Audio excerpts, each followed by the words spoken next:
Ceci est un livre audio autogénéré par Google. Cohésion sociale, famille et société. Diversité culturelle et cohésion sociale. Le développement humain. Marc Garcet. Secrétaire général de l'AIGS. Ce titre est la grande porte d'entrée de l'histoire immédiate, dont le mouvement nous oblige à prendre des ancrages conceptuels pour entamer une réflexion. Chapitre 1. 1.1 Lévi-Strauss et le structuralisme. On ne peut entamer une réflexion enveloppant l'anthropologie culturelle sans nous rapprocher de la réflexion de Claude Lévi-Strauss qui introduit le structuralisme dans l'analyse anthropologique. Ce faisant, il emprunte un concept de la science linguistique qui est le système des signes, issu de la détermination mutuelle de la chaîne sonore du signifiant et de la chaîne conceptuelle du signifié. Ce système instaure la structure. Le sens d'un terme se définit par sa relation avec les autres mots de la langue. C'est la signification différentielle. En appliquant cette analyse à l'anthropologie, Lévi-Strauss en garde l'esprit anti-historiciste. Le structuralisme est une combinatoire qui opère sans égard à l'histoire. Il diffère cependant de toute théorie de la forme. Formalisme et structuralisme se séparent en raison des attitudes différentes qu'ils adoptent envers le concret. À l'inverse du formalisme, le structuralisme refuse d'opposer le concret à l'abstrait et de privilégier ce dernier.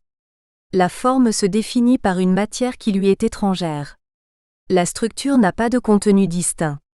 Elle est le contenu même appréhendé dans une organisation logique, comme propriété du réel. Le structuralisme selon Lévi-Strauss est l'ensemble des théories qui, en sciences sociales et humaines, privilégient l'étude et l'analyse des structures. Appliqué aux mouvements intellectuels en France dans les années 1960, il affirme la prééminence du tout par rapport au parti. Se rattachent à cette ligne de pensée Michel Foucault, Jacques Lacan et Roland Barthes. 1.2 Pierre Bourdieu, l'habitus. Par contre, Pierre Bourdieu, se réclamant de Karl Marx, Émile Durkheim et Max Weber, met en évidence l'habitus et le champ, deux concepts clés de sa sociologie. 1.2.1 L'habitus.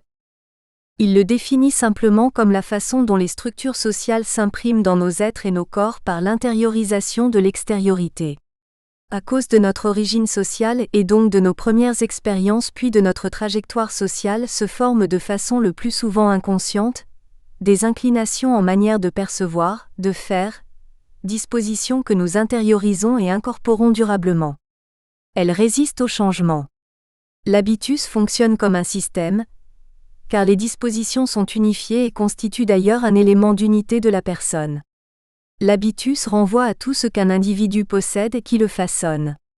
On a pu dire que l'habitus se forme d'avoir qui se transforme en être. En somme, l'habitus désigne une manière d'être, de penser et de faire commune à plusieurs personnes du même réseau social. L'habitus n'entraîne pas mécaniquement des conduites identiques, mais plutôt des tendances à certaines conduites. C'est l'habitus qui explique la reproduction, à l'insu des acteurs eux-mêmes, des rapports sociaux. 1.2.2 Le champ. C'est une sphère de la vie sociale qui est devenue progressivement autonome à travers l'histoire. Il s'agit au fond des institutions, mais à condition de considérer les institutions non comme des choses, mais comme des configurations de relations entre agents individuels ou collectifs. On peut par exemple parler du champ économique, artistique, journalistique, religieux, etc. Chaque champ se caractérise par les rapports de force entre dominants et dominés. Les agents sociaux s'y affrontent pour conserver ou transformer les rapports de force. Ils se caractérisent par des mécanismes spécifiques de capitalisation de ressources, qui leur sont propres. 1.2.3 Influence de la diversité culturelle.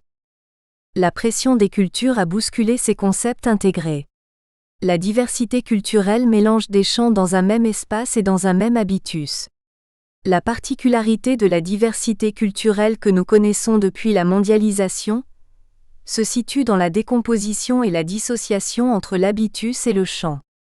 Dans le monde d'après 2000, la diversité culturelle traverse différents champs artistiques, religieux, historiques, sociaux et économiques.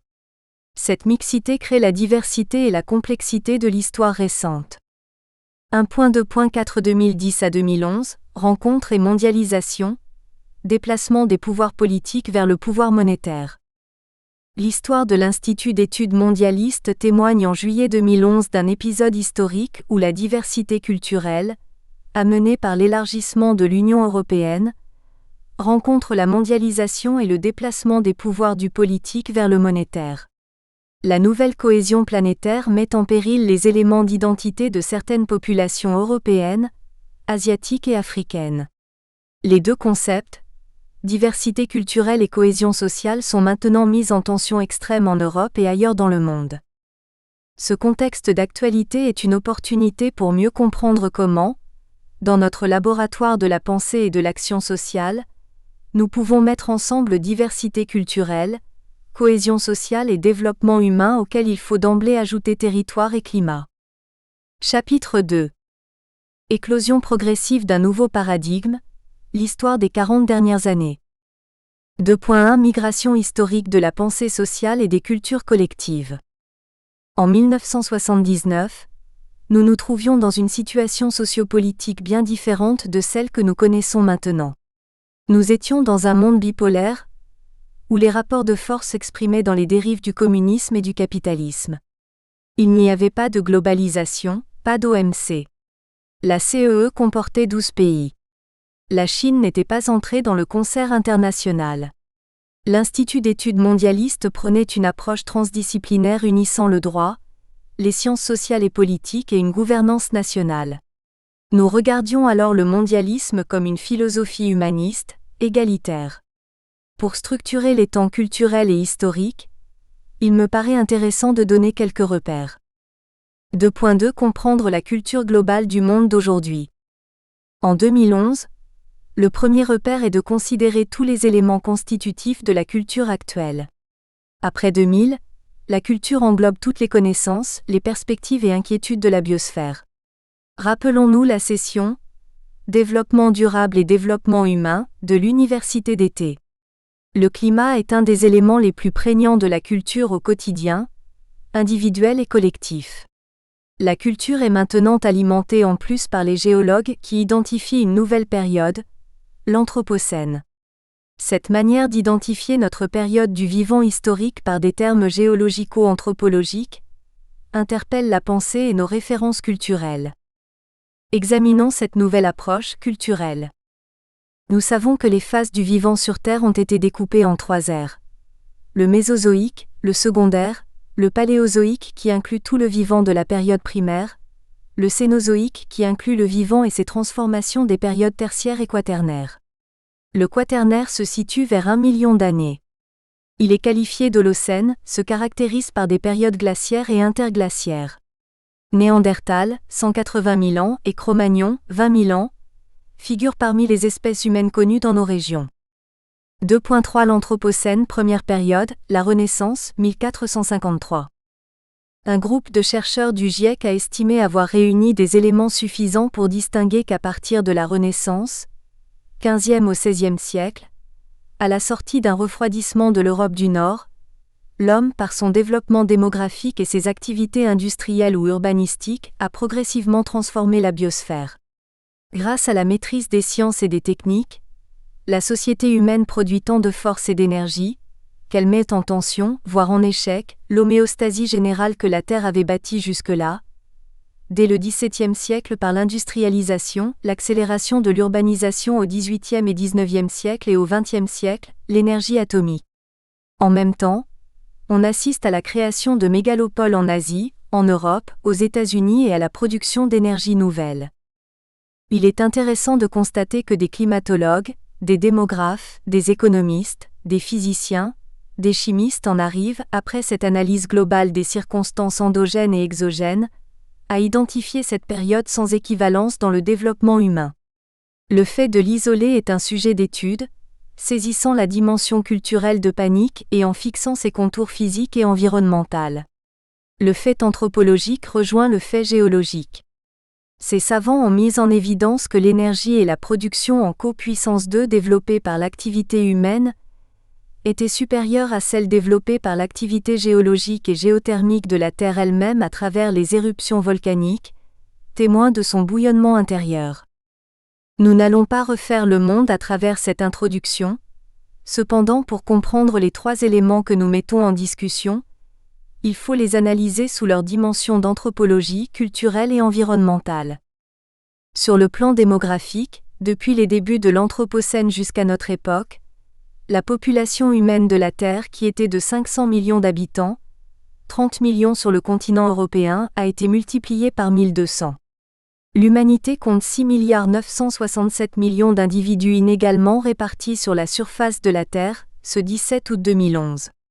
En initiant l'Anthropocène vers le 15e-16e siècle, à l'époque névralgique de la Renaissance, nous posons notre questionnement en sachant que l'humanité n'aurait jusque-là jamais connu tant de diversité culturelle, linguistique, religieuse, artistique, philosophique. En voyageant à travers l'Europe sociale, j'ai très souvent identifié notre période à une renaissance.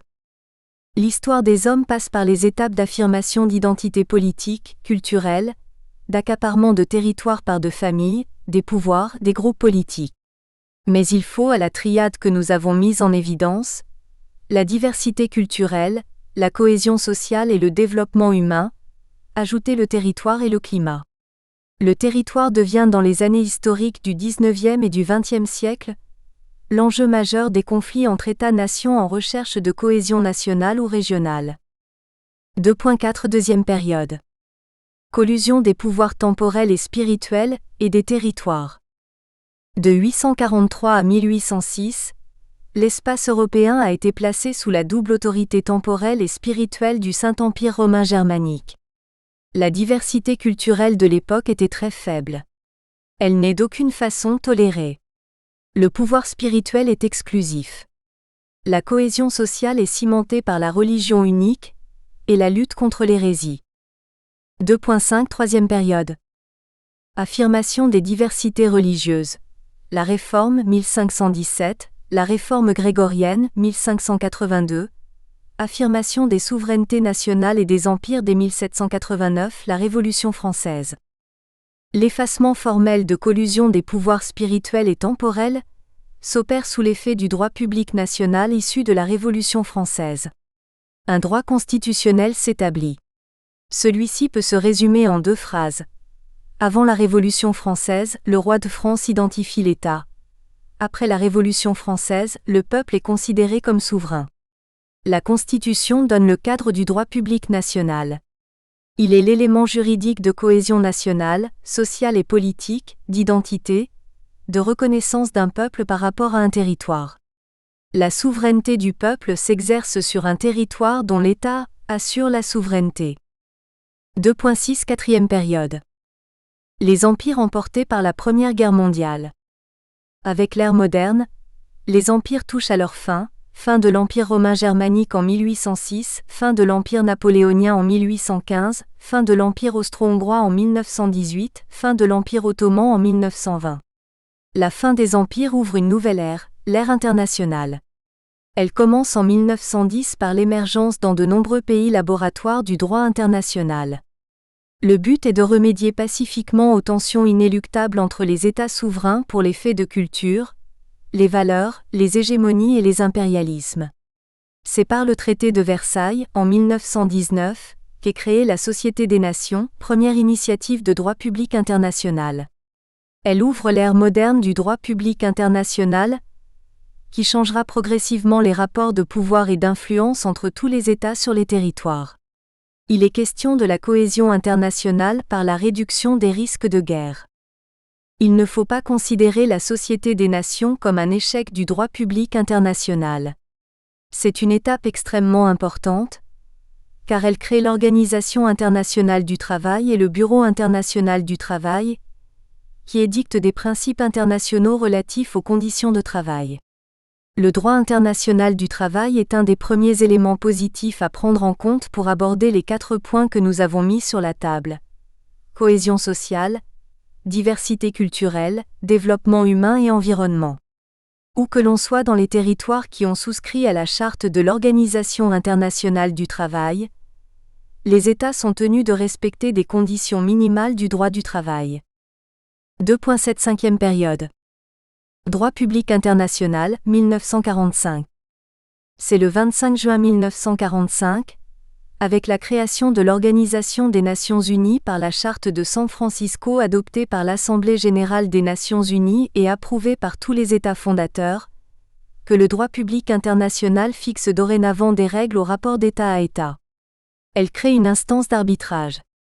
Le Conseil de sécurité institue des agences spécialisées disposant de pouvoirs limités, mais reconnus par tous les États signataires. En 1945, au-delà du bilan catastrophique d'une guerre mondiale de 5 années, une ère nouvelle s'installe. En même temps que la population se développe de manière accélérée, facilitée par les progrès de la science, de la médecine, il y a moins d'épidémies et d'endémies. Sauf des guerres localisées, une paix relative existe sur une partie importante de la Terre. 2.8 Sixième période. Ère de l'internationalisation, avril 1949. L'ère de l'internationalisation s'est progressivement affirmée par le développement d'instances, d'alliances internationales à dimension mondiale, constituant des délégations des souverainetés nationales. C'est ainsi que se sont créées, sur le plan mondial et dans la foulée des conséquences de la Deuxième Guerre mondiale, l'OTAN, l'OTAS, Organisation du traité de l'Asie du Sud-Est, l'Organisation du traité Atlantique Nord, le traité Atlantique et Pacifique, le pacte de Varsovie, etc. Ces alliances unifient la cohésion des forces militaires, au cas où l'un des membres de l'alliance serait agressé. Nous nous trouvons à l'époque de la division du monde issue de la Deuxième Guerre mondiale, un monde partagé entre les deux puissances. Le cercle des alliés de l'Union soviétique et les pays communistes, et le cercle des alliés des pays capitalistes avec le leadership des États-Unis. À l'ère des grandes alliances, il faut aussi souligner les compétences prémonitoires du traité du GATT, octobre 1947. Le GATT est une alliance douanière qui organise les règles par lesquelles les échanges économiques ont pu s'opérer à travers le monde par des mesures dites de contingentement. Les accords du GATT facilitent les relations commerciales maritimes, par air et par terre. La révision des accords du GATT a jeté les bases de ce qui deviendra l'Organisation mondiale du commerce. 1995. 2.8.1 Un nouvel espace souverain d'échange, OMC. Nous constatons que l'OMC par la libération du politique, culturel, industriel et du commerce a créé un nouveau concept, d'espace souverain. Il n'est plus lié à la souveraineté territoriale des États, mais c'est maintenant un espace libre et international au sein duquel se réalisent des échanges commerciaux en sachant que tout ce qui se base sur l'échange est forcément commercial pour autant qu'il passe par le biais financier. Ainsi les productions des matières premières, leur transformation, les produits culturels, les produits finis, les équipements, les machines, les véhicules, voitures, trains, avions, satellites, transporteurs spatiaux sont englobés dans la sphère économique. 2.8.2 Un nouveau vecteur de communication culturelle, Internet. L'innovation technologique amplifie le mouvement.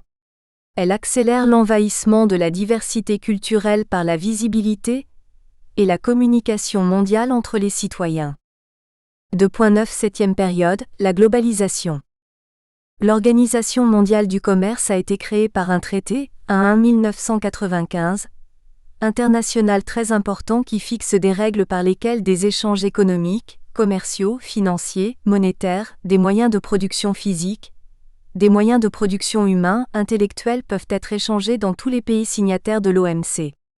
En conséquence, moyennant le respect de certaines règles fixées, la libre circulation peut s'opérer sur l'espace terrestre. Cette situation a été accélérée par la fin de l'hégémonie soviétique sur les pays de l'Est de l'Europe, stigmatisée par la chute du mur de Berlin le 9 novembre 1989. Nous arrivons ainsi à considérer que le monde en 2011 ne peut être que multiculturel puisque la mobilité des populations entraîne avec elle leur culture native, et que la circulation des cultures est totale. L'Organisation des Nations Unies établit l'égalité des cultures. Il ne peut plus être question d'en éliminer l'une ou l'autre. Les cultures sont donc en concurrence. Elles ne sont plus en guerre. Elles ne pourraient être en guerre dans le contexte du droit public international que nous connaissons. La globalisation économique et culturelle apporte la globalisation du climat et ses impacts sur le rapport au monde et à la durabilité. C'est la diversité culturelle. La question est la cohésion sociale et le développement humain. Chapitre 3. Il y a sur les territoires des tensions de plus en plus fortes entre la culture dominante et une multiculturalité obligée. Cette tension est une nouvelle réalité à laquelle la conscience collective doit s'accoutumer. Pour recentrer notre sujet, nous considérerons seulement l'espace européen que nous connaissons bien. @legende, figure 1, l'immigration, principal moteur de la croissance démographique en Europe. Extrait du journal Le Monde du samedi 30 juillet 2011. La population de l'Union européenne totalisait 502,5 millions d'habitants au 1er janvier 2011. Les 27 se sont peuplés de 1,4 million d'habitants supplémentaires en 2010 et 5,4 millions d'enfants sont nés dans l'Union en un an, soit un taux de natalité stable de 10,7 degrés au. Mais plus que l'accroissement naturel, qui se solde par une hausse de 514 000 habitants, plus 1 degré au, c'est l'immigration qui a contribué à grossir les rangs des Européens. Le solde migratoire affiche 854 000 personnes, plus 1,7 degré au. Les 17 pays de la zone euro, avec 332 millions d'habitants, accueillent à eux seuls 1 million d'habitants en plus et signe de leur attrait, bénéficient de l'essentiel du solde migratoire, 700 000 personnes. Ces totaux recouvrent de fortes disparités. Certains pays conservent un taux de natalité élevé, comme l'Irlande, 16,5 degrés au, le Royaume-Uni, 13 degrés au, ou la France, 12,8 degrés au, soutenant l'accroissement naturel de leur population. L'Irlande a ainsi gagné 46 000 habitants par croissance naturelle, quand le solde migratoire lui en a fait perdre près de 34 000. Le Royaume-Uni ajoute un solde naturel de plus de 245 000 habitants, et un bilan migratoire de 163 000 personnes. La France a vu sa population augmenter de 284 000 habitants par accroissement naturel et de 75 000 habitants par le solde migratoire. 8 pays, parmi lesquels la Lettonie, la Bulgarie, la Hongrie, l'Allemagne et la Roumanie enregistrent une croissance naturelle négative, leur taux de natalité restant inférieur au taux de mortalité.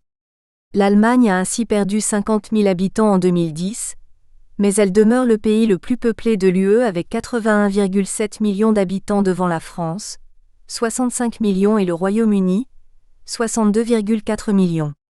Le nombre d'immigrés, extra-européens, est de 41 millions. Il faut ajouter les entrées illégales estimées entre 100 et 300 000 par an. Depuis 20 ans, les mouvements des cultures et la religion peuvent se traduire de manière objective de la manière suivante. L'Union européenne compterait 270 millions de chrétiens et plus de 53 millions de musulmans. Ce nombre a augmenté de 800 000 en 2009. Les autres données ne sont pas interprétables selon nos informations. 3.1 Mécanisme régulateur. Il n'y a pas de mécanisme régulateur culturel dans la circulation des personnes au sein de l'Union européenne, pour ses ressortissants. Les régulations culturelles sont donc impossibles. C'est un fait nouveau. La culture a été une des dimensions trop négligées jusqu'à présent dans la compréhension des phénomènes interindividuels et collectifs. Elle est totalement subjective. Elle comporte des éléments qui tiennent à l'affectivité, à l'émotion, à la croyance, à des valeurs, à l'éthique, aux sentiments religieux. Autant de matières où il est extrêmement difficile de légiférer tant sur un plan individuel que collectif, sauf quand des règles élémentaires n'ont pas été respectées. 3.2 Conséquences collatérales sur la protection de la vie. Parmi les valeurs universelles, la protection de la vie est très intimement liée à l'acceptation de la diversité des croyances et des cultures.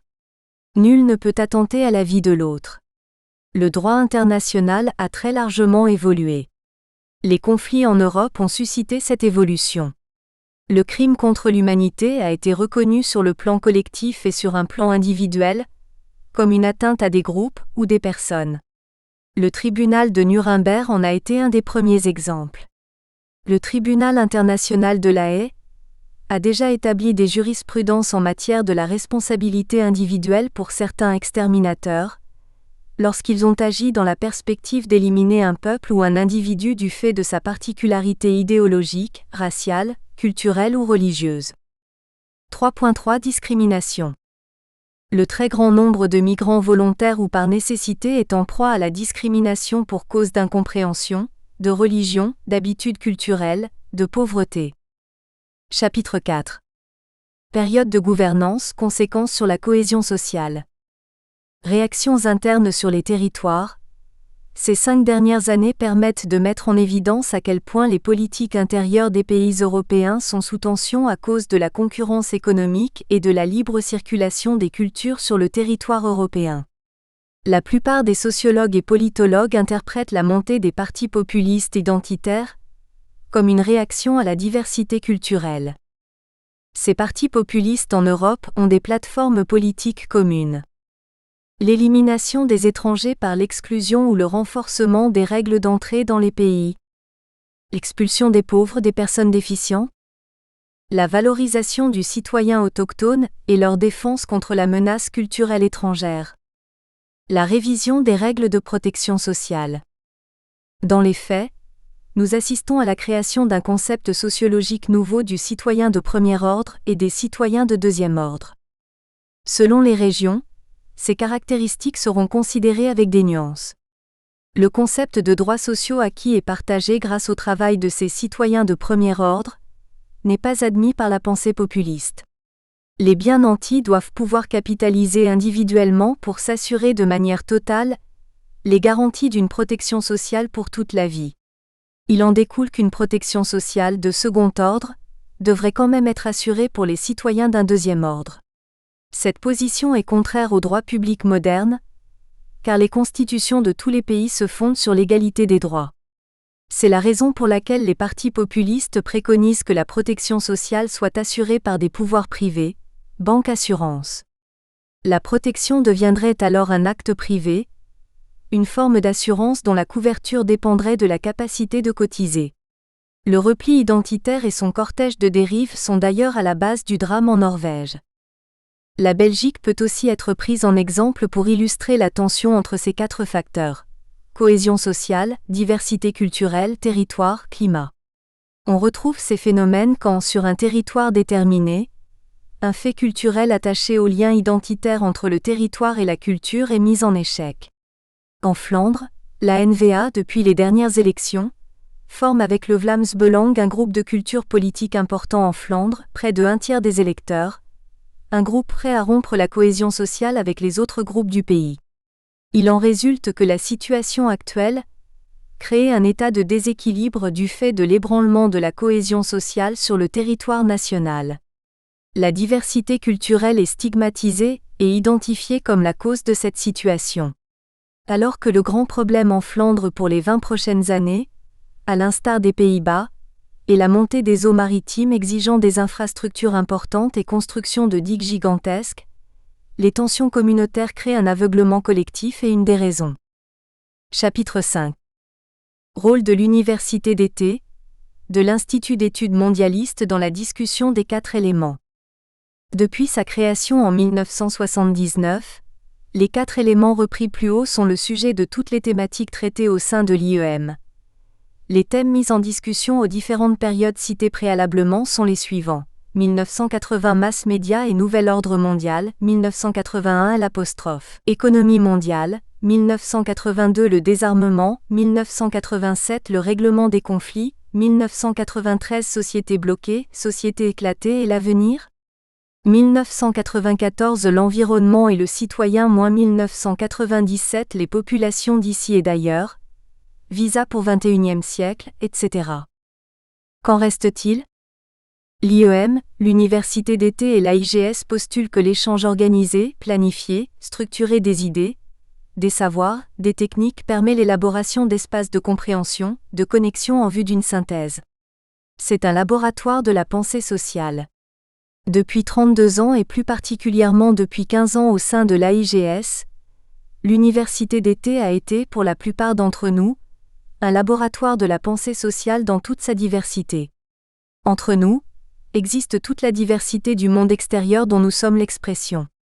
Nous sommes chacun issus d'un groupe identitaire avec sa culture, avec son rapport à l'intime, au cosmos, à la croyance, à l'affectif, aux valeurs éthiques, à la société. En plus, la microsociété qu'est l'AIGS ajoute encore de la complexité. Nous y retrouvons la pensée médicale, psychologique, sociale, éducative, formative, d'assistance, et la pensée de l'économie sociale, sociopolitique, communale, la pensée des citoyens dans le développement local, la pensée des citoyens bénéficiaires de nos actes techniques et institutionnels dans les rapports individuels ou collectifs. L'AIGS est bien l'expression de la société contemporaine. Depuis 1964, nous avons tous suivi les mutations de notre société. Aucun d'entre nous n'a fait l'impasse sur l'intériorisation des expériences, des savoirs acquis par les échanges scientifiques. L'université d'été constitue au sein de l'AIGS cet espace, lieu d'intériorisation des différences et de la diversité culturelle de notre sociologie et microsociologie locale. Certains d'entre nous ont élargi leur pensée à la sphère internationale européenne, nationale. Nous avons tous entre nous un respect de la pensée de l'autre.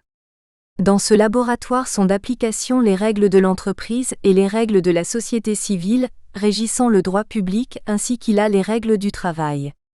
La cohésion sociale de l'entreprise passe par un dialogue organisé et structuré entre toutes les instances qui forment la cohésion de l'entreprise à travers des organes électifs.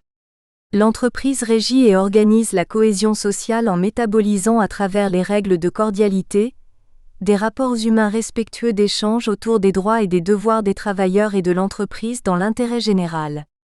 L'université d'été est le lieu de convergence où, sur un territoire déterminé à un moment déterminé, nous redevenons des apprenants de gestion positive de société et de personnes afin de hisser et de garantir la meilleure qualité de vie aux bénéficiaires de nos services. Continuité de la pensée sociale à travers l'université d'été. Les publications. Nous avons considéré comme une priorité de faire vivre et de communiquer le cheminement de la pensée sociale, à travers l'université d'été et au-delà, par les travaux de certains d'entre nous. De manière non exhaustive, nous voudrions souligner que l'université d'été a été à la base d'une réflexion continue que nous avons menée, Serge Dalla Piazza et moi-même dans 3 ouvrages. En marche vers un idéal social. L'avenir de l'homme en question. L'économie ne peut être que sociale. C'est aussi à travers les échanges au sein de l'université d'été et de l'Institut d'études mondialistes que nous avons taillé les concepts sur lesquels s'est bâtie l'Europe sociale. Ces réflexions se poursuivent dans tous les esprits.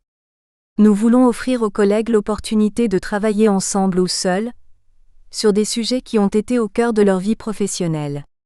Nous devons aussi mettre à l'actif de l'Institut d'études mondialistes et de l'université d'été la somme des réflexions portant l'objectivation la plus pertinente de plusieurs collègues. Jean-Marie Donnet, depuis près de 20 ans, a lui aussi glané, collecté, confronté des données scientifiques d'allure sociologique, psychologique, médicale, pour mettre en scène des dispositifs individuels et collectifs d'aide aux personnes dans des processus de psychothérapie, de réadaptation, de formation ou d'insertion.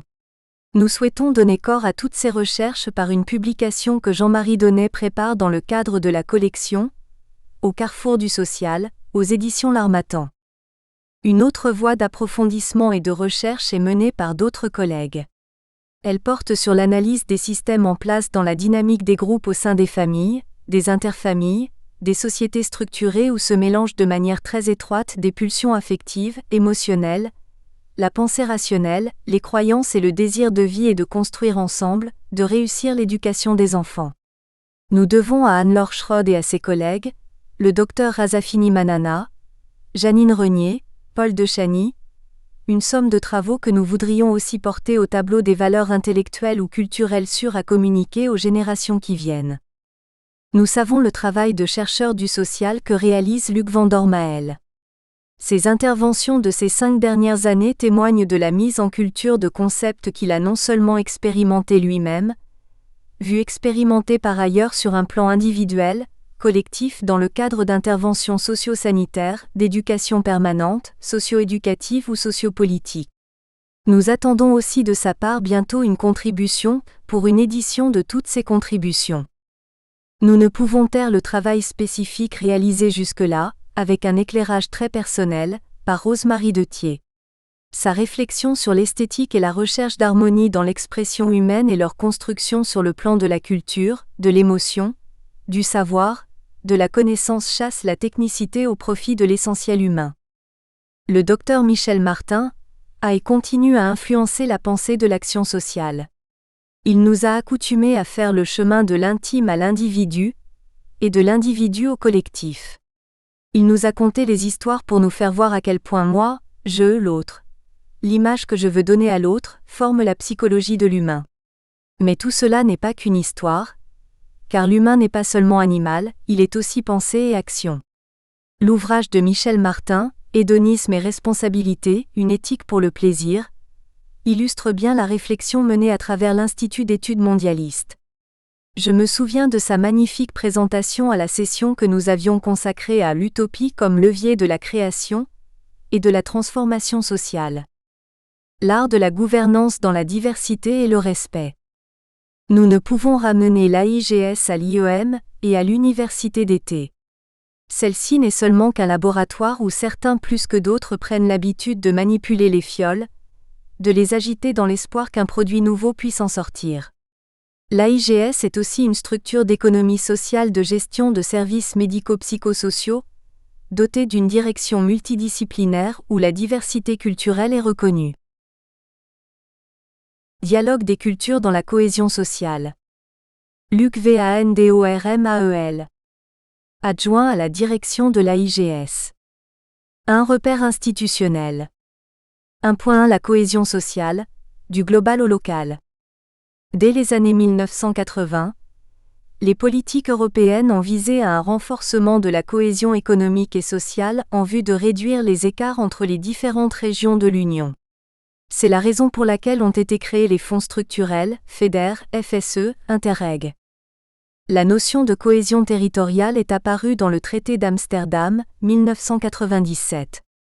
Lors du sommet européen de Lisbonne 2000, l'Union s'est fixé un objectif stratégique ambitieux pour la décennie 2000 à 2010, devenir l'économie fondée sur la connaissance la plus concurrentielle et la plus dynamique du monde, capable d'une croissance économique durable, accompagnée d'une amélioration quantitative et qualitative des emplois avec une plus grande cohésion sociale.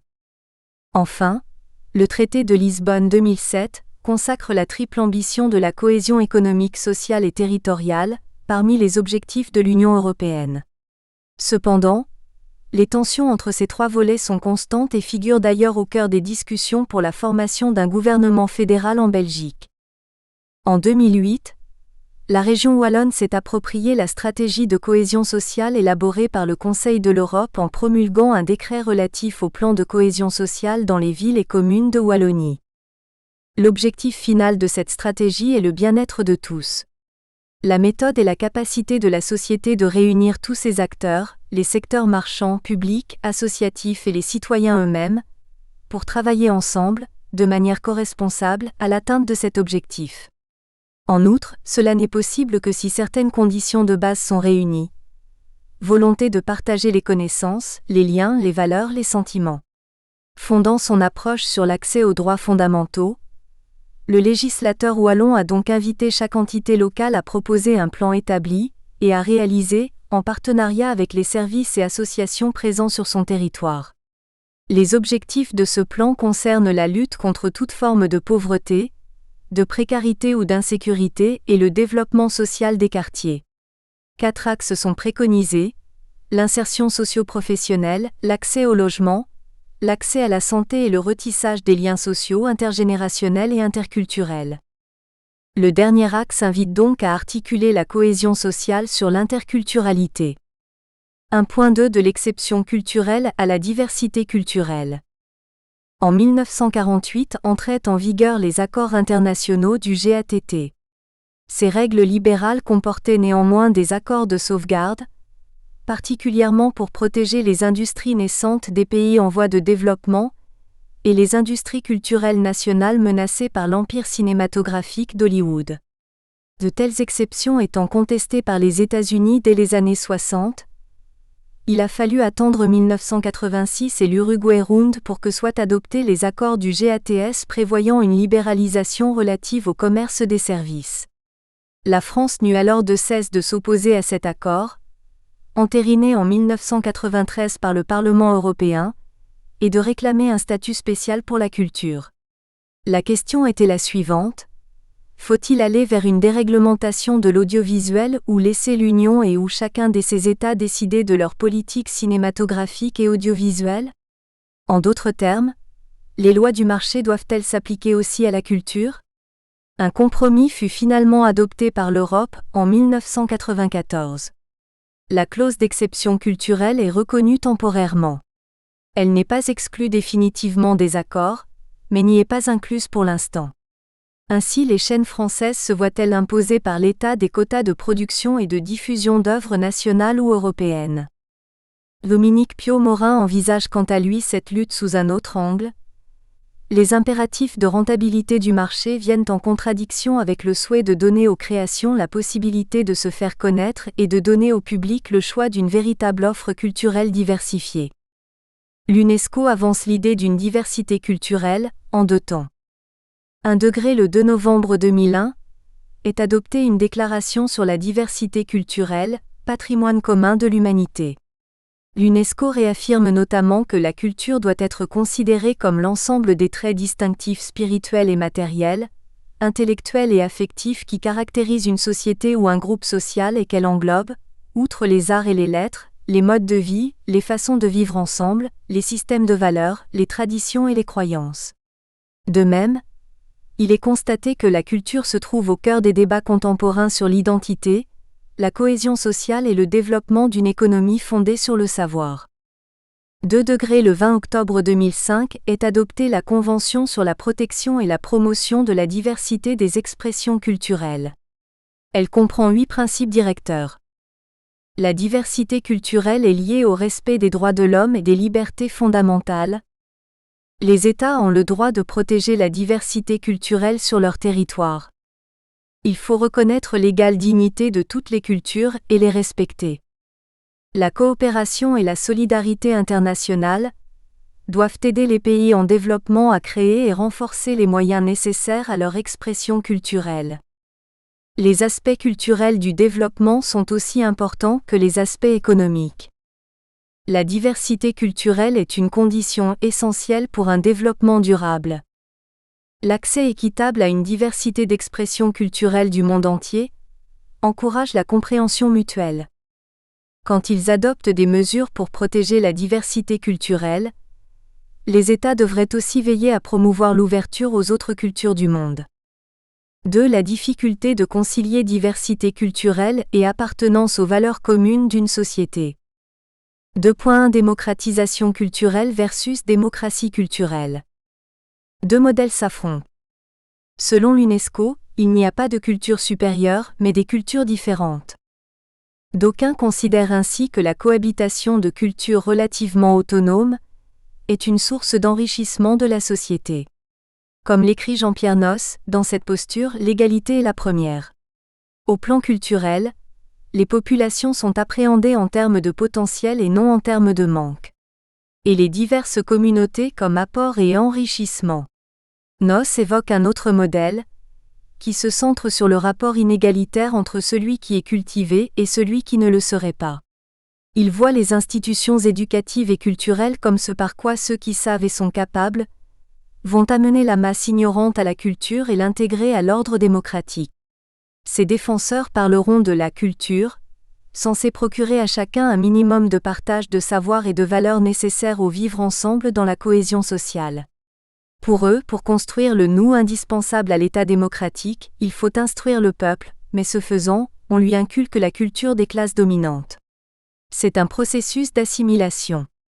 Telle est la voie empruntée par les politiques de démocratisation culturelle dans le but de réduire les inégalités d'accès à la culture. En France, André Malraux demeure la figure emblématique de cette démarche, notamment illustrée par l'ouverture de maisons de la culture. En Belgique, Marcel Ichter a tenu à se démarquer du label démocratisation culturelle, et a introduit la notion de démocratie culturelle en la décrivant par la formule suivante: mon option est donc, ni la culture pour tous, ni la culture pour chacun, mais la culture par chacun et avec chacun dans une optique de développement de tous.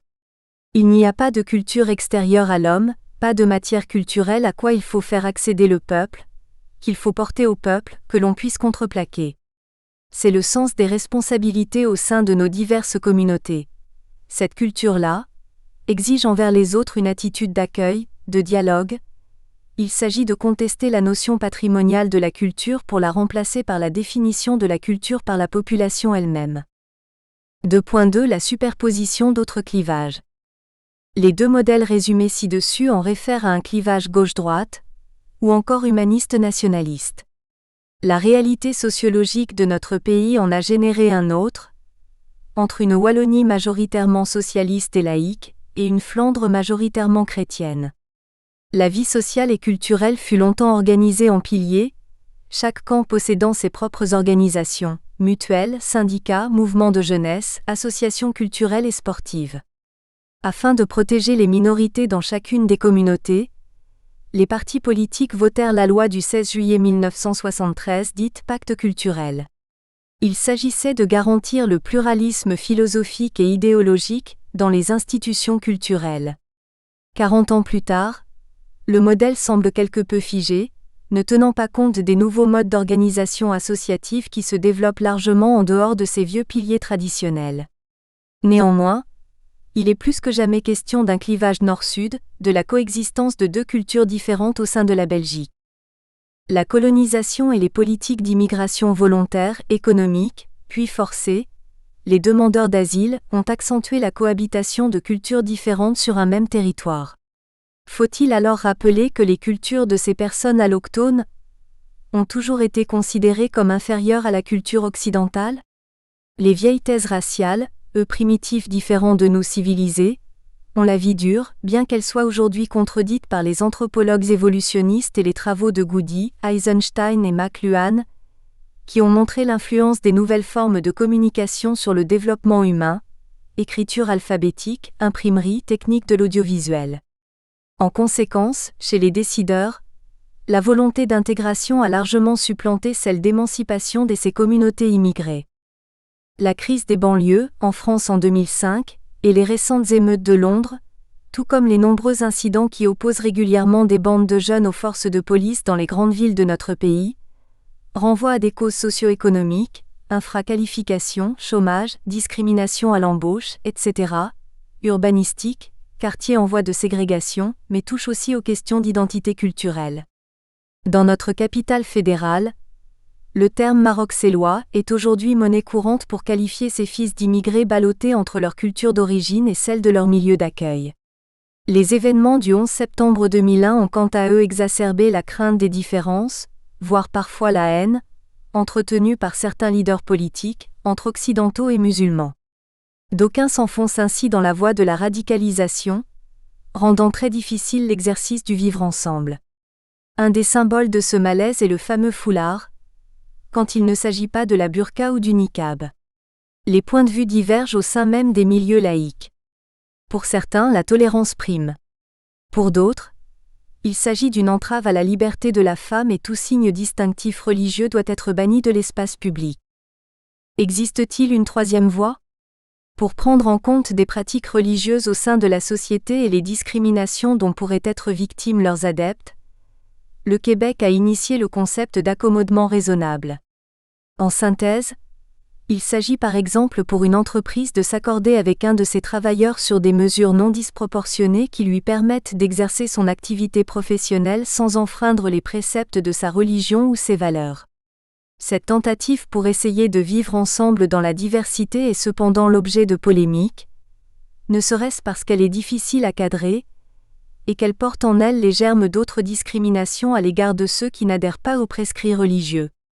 D'où le terme « accommodement déraisonnable » lancé par ses détracteurs. Enfin, comme nous venons de l'évoquer à propos des débats sur l'exception culturelle, la mondialisation progressive des échanges économiques et culturels a favorisé la diffusion de modèles culturels dominants qui ciblèrent d'abord les jeunes, musique, cinéma, mode vestimentaire, avant d'atteindre toutes les couches de la société et de générer une grande uniformisation des goûts. S'il fallait aujourd'hui représenter la culture pour tous, ce serait peut-être une large base d'influence américaine mélangée avec des soupçons de différentes cultures au gré des modes et des domaines, artistiques, médiatiques, culinaires, etc. La nouvelle culture mondiale standardisée pourrait donc être vue comme le résultat d'une certaine forme de mélange, un nouveau produit dans lequel différents ingrédients se seraient dissous, ou auraient été absorbés, mais à part très inégale. Le développement d'une interaction équitable des diverses cultures, fondée sur des expressions culturelles partagées dans le dialogue et le respect mutuel, restera-t-il alors un vœu pieux de l'UNESCO ? 2.3 Le dialogue des cultures, de la multiculturalité à l'interculturalité. La multiculturalité, ou multiculturalisme, désigne la reconnaissance institutionnelle de différentes... Nous espérons que vous avez apprécié cet aperçu. Pour continuer à écouter ce livre audio sur Google Play Livres, utilisez le lien dans la description de la vidéo.